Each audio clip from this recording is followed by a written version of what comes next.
Biology में reproduction से बनने वाले सभी महत्वपूर्ण प्रश्न यहाँ हम लोग डिस्कस करने लगे हैं। पहला प्रश्न देखते हैं फटाफट से, क्योंकि फालतू की बातें करके टाइम वेस्ट करना बेकार है, समय बहुत कम रह गया है, तो फटाफट से प्रश्न देखते हैं। पहला सवाल है कि विखंडन, मुकुलन, बीजाणुजनन, क्या क्या नाम है, विखंडन, मुकुलन, बीजाणुजनन किस प्रकार की जनन विधि है? तो इसका आंसर जाएगा अलैंगिक, एसेक्सुअल रिप्रोडक्शन, अलैंगिक जनन। जनन दो प्रकार का था, लैंगिक और अलैंगिक। तो ये जो तीनों प्रकार है ना, बीजाणु जनन, मुकुलन, विखंडन, ये अलैंगिक का प्रकार है।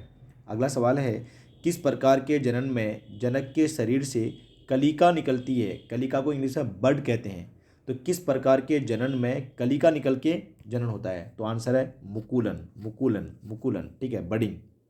चलिए अगला चेक करते हैं। सवाल नंबर तीसरा है, स्त्री केसर के तीन भाग का नाम।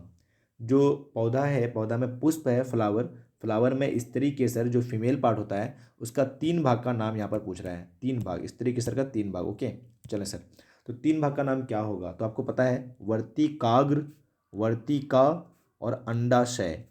मैं डायग्राम दिखा देता हूँ जरा सा।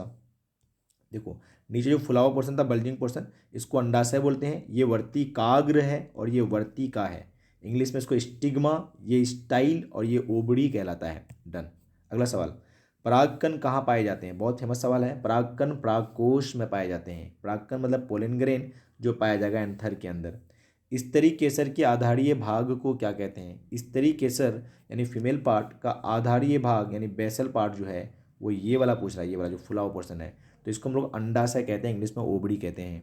नेक्स्ट, पुंकेसर के अग्रभाग को क्या कहते हैं? पुंकेसर मतलब मेल वाला पार्ट, और मेल वाला पार्ट का फ्लावर में जो सबसे ऊपर वाला पोर्शन रहता है इसको परागकोश या हिंदी में और इंग्लिश में एंथर कहा जाता है। ठीक है, तो इसका आंसर जाएगा परागकोश। अगला है, निषेचन के बाद अंडाशय किसमें परिवर्तित होता है? निषेचन के बाद अंडाशय फल बन जाता है, जिसको हम लोग मजे से खाते हैं। ठीक है, चलो सर आगे। निषेचन के बाद बीजाणु जो है वो किसमें परिवर्तित हो जाएगा? तो बीजाणु बन जाता है, बीज है, सीड कहते हैं इंग्लिश में। तो जो फुला हुआ पोर्शन है नीचे वो बन जाता है फल, और जो उसके अंदर बीजाणु रहता है वो बीज में परिवर्तित हो जाता है, सीड। अलैंगिक जनन से उत्पन्न संतानें डैश के समान होती हैं। तो अलैंगिक जनन से जो उत्पन्न संतान है वो जिससे पैदा हुआ ना उसी की तरह होगा। तो आंसर होगा जनक, जिससे पैदा लिया है वो जनक के समान। ठीक है, और वो आपस में भी सेम होता है। क्लोन्स बताए थे, रैमेट बताए थे क्लास में, इफ यू रिमेंबर। चलें अगला सवाल है, मनुष्य के महत्वपूर्ण नर जनन अंग। तो मनुष्य में, ह्यूमन में आ गया, और इसमें मेल रिप्रोडक्टिव ऑर्गेन का नाम पूछा है।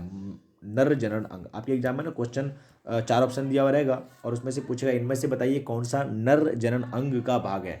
तो इतने नाम आपको कम से कम ध्यान रखना चाहिए जो मेल के हैं, मेल मेल में पाया जाएगा। एक तो लिंग हो गया, इंग्लिश में पेनिस कहते हैं। अगला विरशन कोष, स्क्रोटम इंग्लिश में कहा जाता है। विरशन मतलब टेस्टीज या अंडकोश भी कहते हैं, टेस्टीज जहाँ पे शुक्राणु का निर्माण होता है। प्रोस्टेट ग्रंथि, ग्लैंड, प्रोस्टेट ग्रंथि या प्रोस्टेट ग्लैंड। अगला है एपीडीडाइमिस, एपीडीडाइमिस। ठीक है, अगला है वास डिफरेंस, और लास्ट में शुक्राशय। तो ये सात नाम आपने ध्यान रखना है बस कि ये मेल के हैं और ये फीमेल के नहीं, ऐसा ध्यान रखना आप, तो काम बन जाएगा आपका। ठीक है, कोई आपसे डायरेक्ट नाम नहीं पूछेगा लिखने के लिए, पूछ भी सकता है वैसे तो। चले अगला सवाल है, मनुष्य के महत्वपूर्ण मादा जनन अंग यानी फीमेल रिप्रोडक्टिव ऑर्गेन मनुष्य में कौन कौन सा है मेनली? तो एक योनि हो गया जिसको इंग्लिश में वेजाइना कहते हैं। अगला अंडाशय है जिसको ओवरी कहा जाता है। अंडवाहिनी इंग्लिश में फैलोपियन ट्यूब कहते हैं। गर्भाशय मतलब यूटेरस। क्लिटोरिस, क्लिटोरिस, और क्लिटोरिस मेल में पेनिस यानी लिंग के समान होता है ये। ठीक है, फीमेल में क्लिटोरिस और मेल में पेनिस यानी जो लिंग कहा हमने। और एक भग है और एक गिरीवा है। तो ये सारा नाम ध्यान रखना। अभी आप क्लास 12वीं में आप जाओगे तो वहाँ डिटेल में सीखोगे कौन सा ऑर्गेन का क्या काम होता है। अभी आप बस नाम ध्यान रख लो एक बार। चलो, नर युग्मक का नाम क्या है? तो मेल में नर युग्मक को हम लोग शुक्राणु कहते हैं, इंग्लिश में स्पर्म कहा जाता है, शुक्राणु। याद है, इसे हमने पढ़ा था शुक्राणु, इसमें टेल भी होता है। अभी 12 क्लास में सवाल आया था कि बताइए कौन सा इसमें मोटाइल होता है, तो टेल की वजह से चल पाएगा। ठीक है, तो शुक्राणु के पास क्या है? शुक्राणु के पास टेल होता है, जिसकी वजह से चल पाता है। ये टेल बढ़िया से बन नहीं रहा। ठीक है, मादा युग्मक का नाम अंडाणु होता है, अंडाणु, और इसको जो इंग्लिश में है ना उसको ओवम कहते हैं। अगला सवाल है, नर युग्मक और मादा युग्मक के संलयन यानी जो मादा युग्मक है और जो नर युग्मक है दोनों जब मिल जाता है तो इस मिलन को हम लोग कहते हैं निषेचन। क्या कहते हैं? निषेचन। अगला चेक करो जरा, निषेचन की क्रिया कहाँ होती है? तो ये होती है फैलोपियन नलिका में, फैलोपियन नलिका यानी फैलोपियन ट्यूब में। नेक्स्ट, गुणसूत्र कहाँ पाए जाते हैं? तो गुणसूत्र कोशिका के अंदर न्यूक्लियस में पाया जाता है, न्यूक्लियस के अंदर, कोशिका के अंदर भी न्यूक्लियस के अंदर, ठीक है।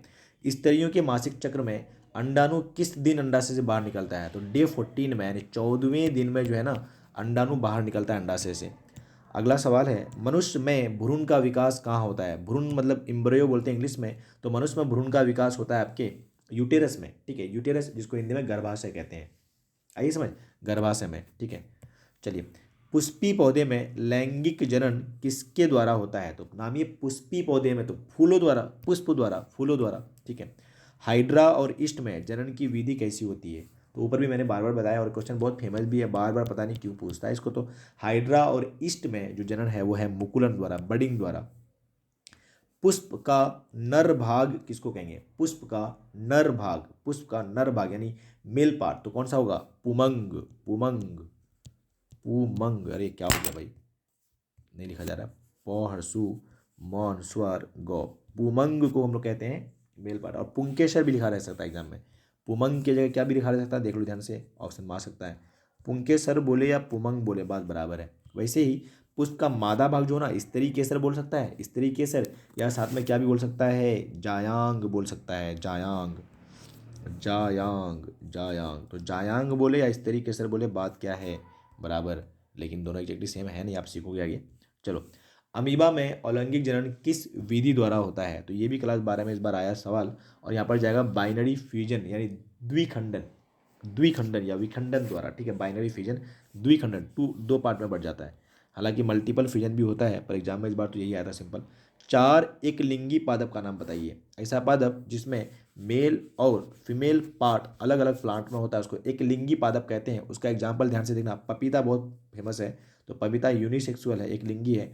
तरबूज, खीरा, मक्का, तरबूज, खीरा, मक्का एक लिंगी है। पपीता ध्यान रखना आप, मेनली पपीता एग्जाम आ रहा है भाई। अगला है द्विलिंगी, ऐसा प्लांट जिसमें मेल और फीमेल पार्ट दोनों में पाया जाएगा। मटर का बहुत फेमस एग्जाम्पल है मटर।